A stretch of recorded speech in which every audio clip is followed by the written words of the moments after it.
Today, as we celebrate the 150th anniversary of his birth, we reflect and we recommit ourselves to the principles and values that Gandhi stood for. Gandhi, as we have heard, is remembered for sharing with the world a doctrine of dealing with injustice.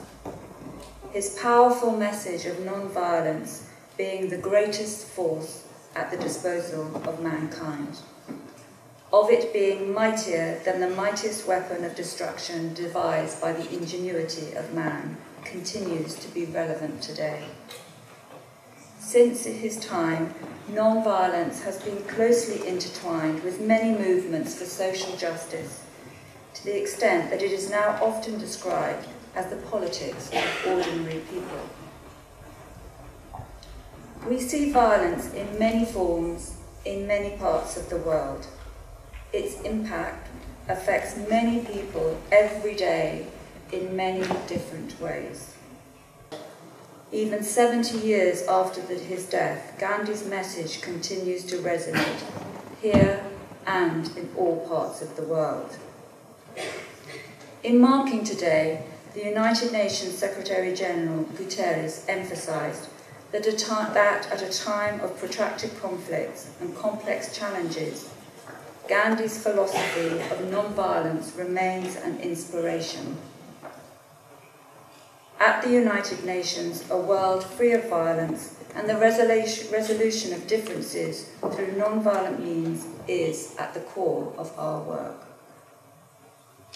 Gandhi did not only pioneer the philosophy and the strategy to confront injustice, discrimination and brutality, but he also articulated a vision for a sustainable future. His message of communal harmony and equality transcends across the globe. His vision included economic justice. As Gandhi stated, poverty is the worst form of violence. In this regard, violence is not only expressed through military warfare, but also through an economic system that exploits the poor. As we set our sights on the future, we must ensure that economic growth does not leave anyone behind.